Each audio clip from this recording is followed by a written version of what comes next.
tell you a little bit about this project. I'll begin by stating what my colleague Jerry Carlino at the Federal Reserve Bank of Philly would have said, which is in no way is this an official statement of the Fed.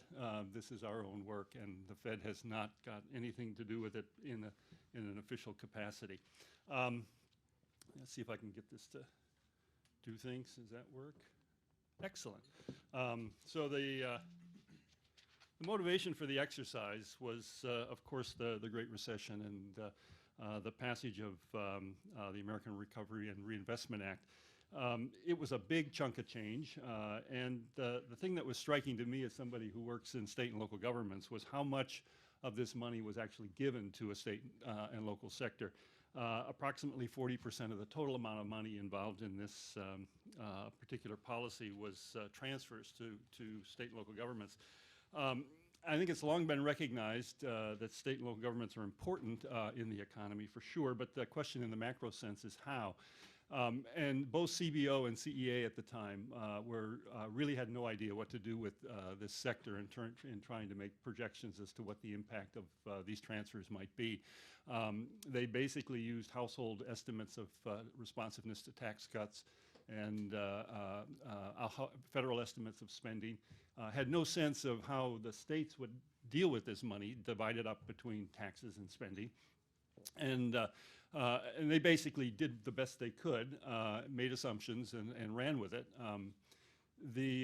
Lurking in the background of all of this is a friend maybe to some of us, Ned Gramlich, who wrote some very important papers in the in the 80s on a stimulus plan that came out in the 70s. And the bottom line was it didn't work. These guys basically, the states got the money and they sat on it. So the question is, what do you do about this sector? And it's clearly an important policy issue in these federal unions. I found a quote from an NBER scholar from 1952. I think it made it pretty clear. And the bottom line of the quote, man's name was James Maxwell, the bottom line of the quote was states can't do much for themselves because, of course, all the activity will drift out of the economy and go to neighbors possibly. And that the only thing to do is to turn to the federal government for this kind of macro policy. So state and local governments were basically out of the discussion when it came to macro policy. I sat at the knee of Musgrave and Oates. That's what I learned. Musgrave's textbook, if you look in the back and look under macro policy, state and local government, you'll find one paragraph out of the 590 pages of this masterpiece.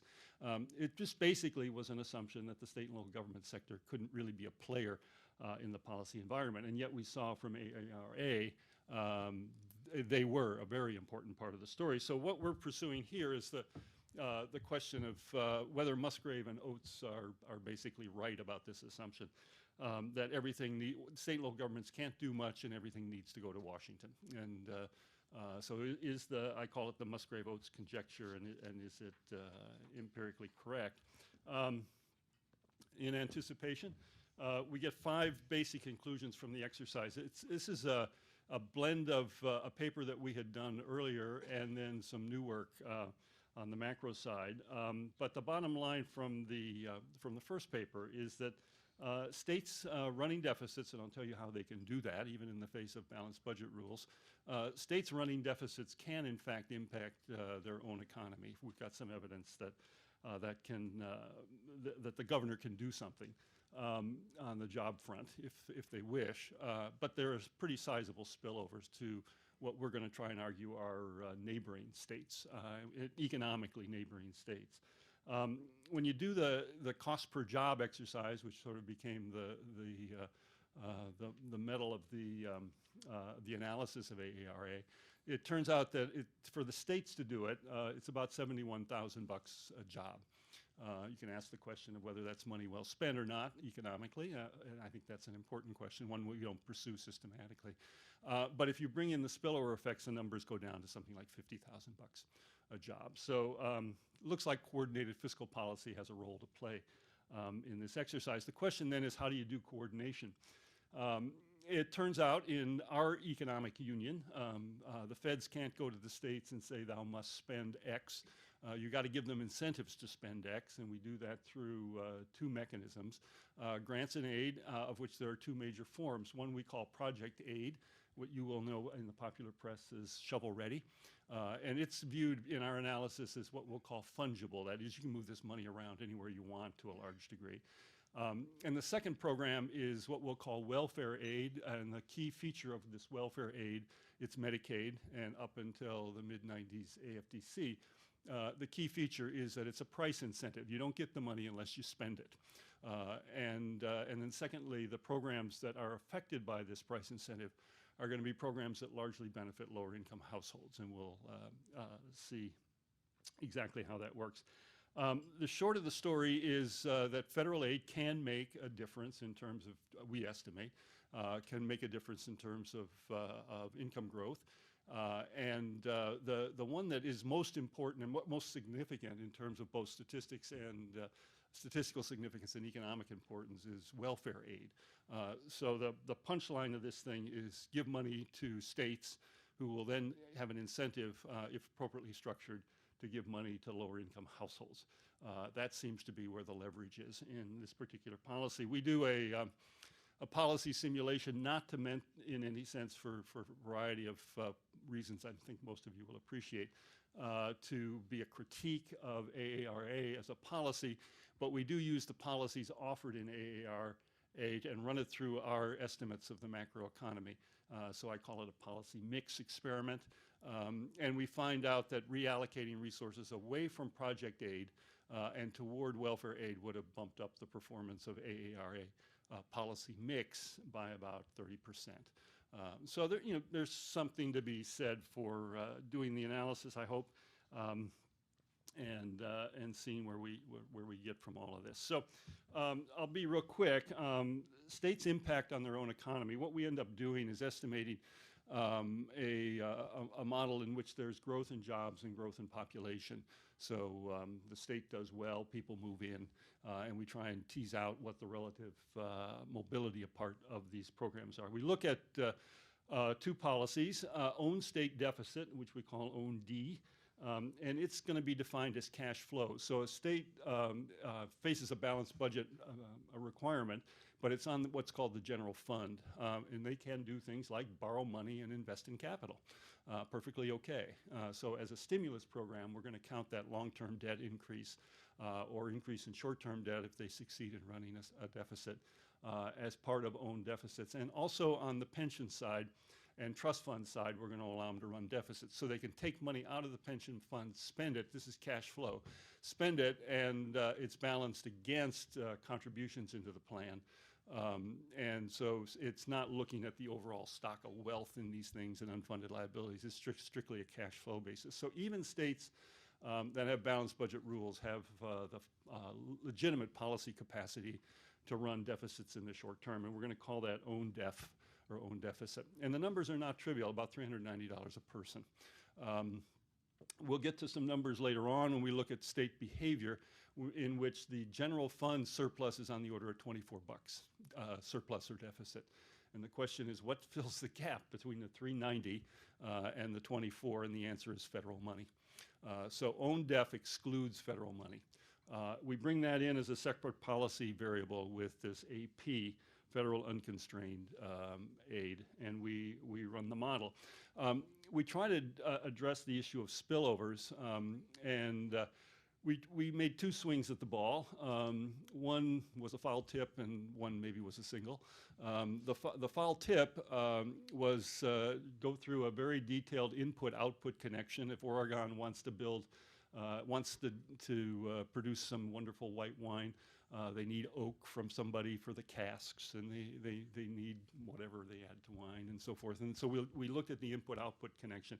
What's missing is we don't have the demand connections in this from the input-output table. So we turned to another approach, which was based on work by one of our colleagues at the Philadelphia Fed, Ted Crone, in which he looked at coincident indexes for the business cycle over a whole network of states. and he ends up setting up business cycle regions essentially, and that will include aggregate demand. So that's what we end up using as our definition of neighbors. And a whole set of controls and year and state fixed effects, et cetera, et cetera, et cetera. So we estimate this thing. We hope we did it well. And the bottom line from the estimation is we're going to look at a 1 standard deviation increase in owned deficits, which is $390. So you bump it up by $390 and ask the question, what happens?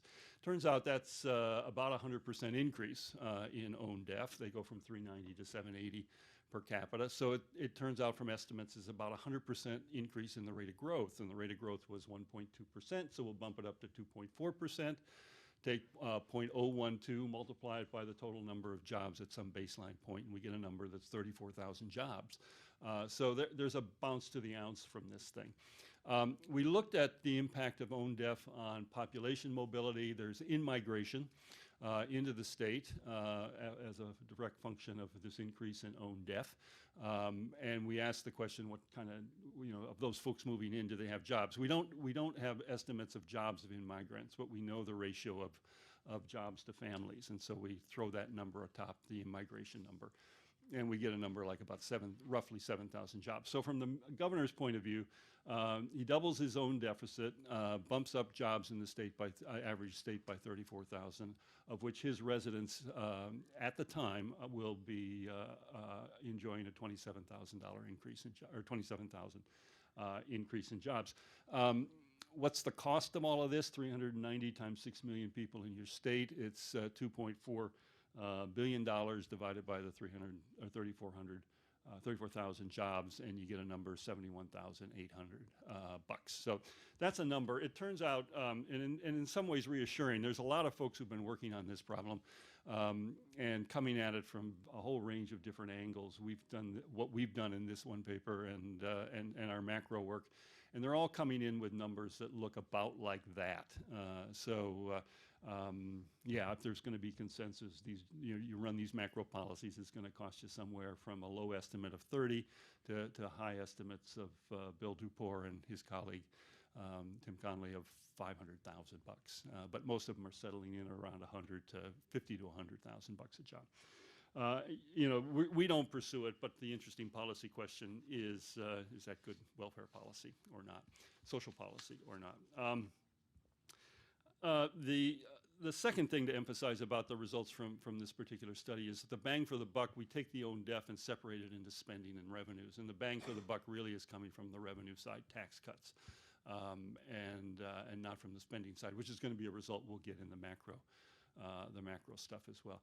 And then lastly, the impacts are short-lived. This is an impulse response function, and you get a shock in period 0 of the deficit, and we find about all the action is in the first year. I don't know whether this is reassuring or not, but it was certainly interesting to me, is a couple of comments about this picture. The governor does get a payoff in that first year, and the estimate's around 34,000 jobs. Then there's nothing for the next 10 years. And so supply-siders would say, gee, you invested in infrastructure and that ought to help growth over the long haul. And we don't see any evidence that there's a supply-side effect in these numbers. But to me, anyway, interestingly, is when that debt starts being repaid, namely 11 years out, you lose jobs. So it's enjoy me now, pay me later kind of story. Politically, sure, why not? Let's do it. Let's be myopic, have a great time. I've done work on balanced budget rules. Here's the case for BBRs if you want to. The question is the spillover side of the story. Here's California. The 9% upward bump is, the $390 upward bump is about 10% of own revenues. I'm going to make the case that would make a nice rainy day fund. They ought to be shooting for rainy day funds on the order of 5 to 10%. In case of recessions, go ahead and spend it. It's money that's sitting in the cash account. So pull it out and spend the stuff. So if you're going to say, is there a case for rainy day funds? Here's a number. 10% can make these kind of impacts. It turns out we've done the simulations for all the economic regions. The far west region is California, Arizona, Nevada, Oregon, Washington. Those are the linked states by the Crone neighborhood measures. You get about 160,000 jobs in California for this at a cost of about 90,000 a job. The spillovers are pretty sizable to the other 5 states, 108,000. Total number of jobs is 267,000 jobs from California's deficit. Brings the cost down to 53,000 bucks a job. So why not sit on your hands in Arizona and Oregon and let California do all the heavy lifting and end up paying for the deficit? The question could well then be put, well, let the other states bump up, and would California want to sit on its hands? And so that's the other part of the experiment. We bump it up. We have the other 5 states collectively bump up their deficit, and California gains 43,000 jobs in that instance. So you've got a free rider problem potentially here. And the argument is let's think about coordinated fiscal policy. So that's where we go. This is basically AARA, as I mentioned, in contrast perhaps to France and the Scandinavian countries. The center government wants the local government to spend more. They say spend more. In the U.S., you've got to induce these guys to spend more. And they do it through lump sum grants, this AP, Project Aid, Education, Highways, General Revenue Sharing, and the like. We stick tobacco settlement, which was a big program in the late 90s, a big policy in the late 90s. And we treat that as federal aid. You can argue for why or not why to do that. It turns out the results are pretty robust to dropping it, but we put it in there. The welfare aid programs are going to be AFDC and Medicaid. Under AARA, it's all Medicaid. AFDC became a lump sum grant, temporary assistance for needy families. So the analysis allows for that. It turns out that federal aid, there's a picture that maybe you can see. Federal aid is growing a lot faster than federal government direct purchases.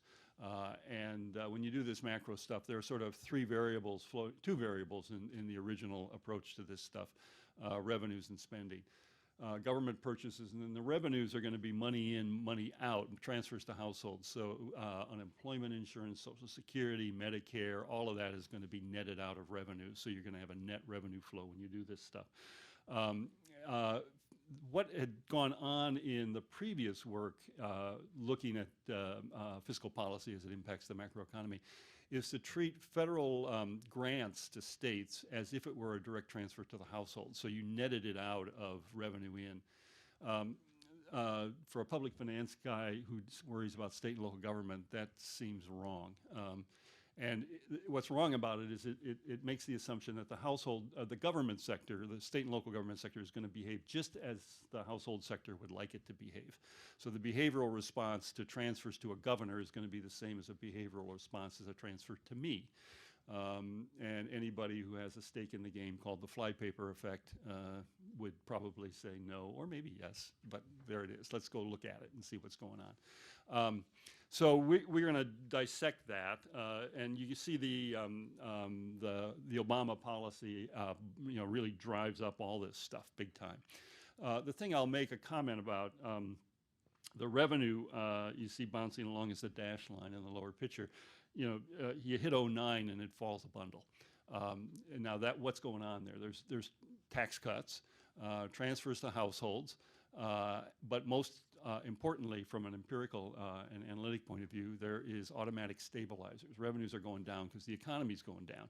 So you get a big bang downward in revenues. Now, when you do the analysis, any of you guys have ventured into macro, and I don't recommend it, you got to separate out the automatic stabilizer part from the policy part, and that's what the empirical exercise is trying to do.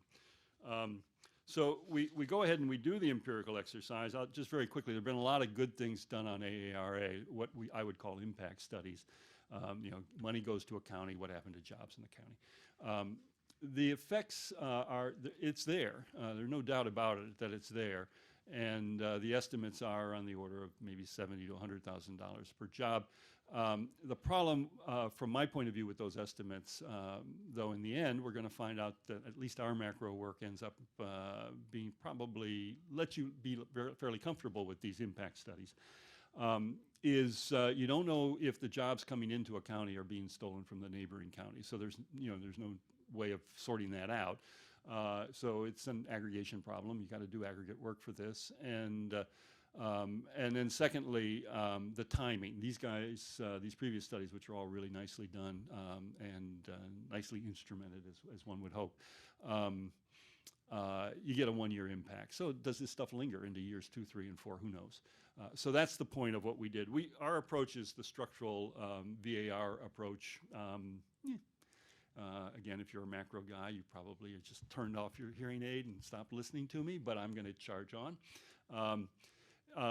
The pro of that approach, from our point of view, is we can deal with welfare in that approach. The con is our identification is totally by structural assumption. So there's no good instrument for this stuff. And so that's an issue for this. But let me tell you what we get. What are the multipliers like? Well, the first thing I want to stress is this is sort of a table that I won't ask you to pay attention to, but take a look at it. We can replicate Blanchard and Perotti, who are the guys who originally crafted this particular approach. The important thing is ripping aid out of revenues. It turns out to matter a lot. The revenue effect, the aid effects have multipliers on the order of 0.5. The revenue effects now bump up to around 2, and in some cases 3, multipliers of 2 and 3. That's pretty much what the more instrument-oriented approaches are finding. So ripping aid out turns out to matter a lot in this stuff. The second thing I'd want to stress is, and again, taking a look at Table 4, is what in aid is driving the story. It's welfare aid. The thing that in some ways is most interesting to me is the minus 0.01 impact multiplier. What the hell's going on there? We're giving these guys money. Well, policy gets announced. What do these guys do? They go, I'm going to submit a grant and not spend anything until they approve the grant. So there's actually a fall in capital spending in the 3-month window or 4-month, 8-month window they're waiting to get their grant. Gramlich found the same thing, and in a much more detailed micro approach. So I find that interesting in the timing sense. The welfare effects are really pretty sizable and really quite comparable to the revenue transfers. So the idea is give money to people as cash, give money to states who are required to give it to people as cash, and you get effects. The last thing was we went, and again, I won't beat you up with this, we went inside what I would call the black box of the macro model, an estimated state model, and ask the question: could we, if I give you a buck in one way, how do you spend it? What are the multipliers, and what are the implied multipliers for aid? If I give you a buck in another way, namely welfare, how do you spend it? What are the implied multipliers for aid? So we estimate a state model, stick in the multipliers from the macro estimates, and do some calculations. And the thing that to me is striking is we can get back from this simulated or rationalized state model multiplier, we can get back the impact multipliers, the one-year multipliers from the macro analysis. And the key thing and the key driver of this is the incentive effect of matching aid. You give these guys $1 through matching aid. If you're going to spend the $1, you only get the $1 if you spend $1. So show me you spend $1, then here's $1. And the dollars are going to credit-constrained households to a large degree. So the argument is that's probably where the impact is. We asked the question, how much bang for the buck do you get if you alter the policy mix? We run the VAR on the innovations of AARA. There's a revenue bump up of $45 billion, spending bump up of 11. Notice the spending bump up doesn't occur until 2010, quarter 1. Why? Because even though the programs were passed in 2009, quarter 2, you had to apply for these things. And the feds wouldn't sign off on it, and you didn't get the money, and the money didn't go out of the system until your program was actually approved. Project aid, there's something called stability aid. This was money sent right away to this town, to the states for schools. And then there's the project part of it, which is money that they had to apply for. So that explains the 210. And then the welfare money went out right away. Lump it all together into a revenue bump up and a welfare bump up, and you get a 30% improvement in the impact on jobs.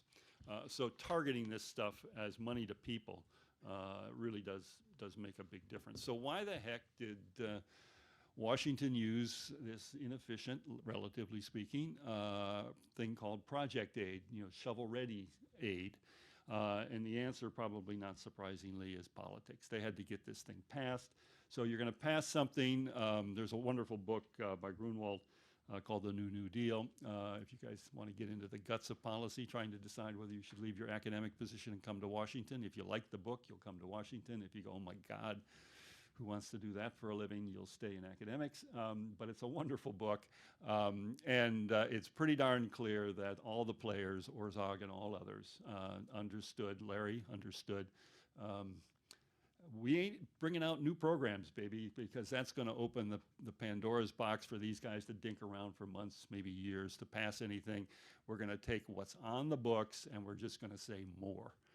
And that's what they did. And AP, Project Aid, was on the books. And so that's why it's part of the mix. And governors love it. Give me money, unconstrained money. So it had a lot of political support. Republicans, two Republicans voted for it, but that was it. But it really was a political necessity to go with this, the AP aid. So the end story is, at least from my point of view, is 3 lessons. Musgrave and Oates were right. It raises a question, why is the EU lagging? Well, they didn't have fiscal policy. So if they want to do something, they better think about fiscal policy.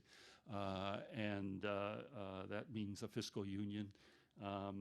Lesson number 2, in designing stimulus policy, basically what you want to do is, I would argue, give money to poor people and do it through the states. That's certainly going to be true in the EU, so they better have a social insurance program. Good luck on that dimension. And lesson number 3, remember that anytime you do this, it's a democracy. And the question is, again, who can resist thinking about the EU? Do you want to turn that over to the EU Parliament? Not me. So turn it over to the ministers. But then you run into that wonderful phrase, the democratic deficit.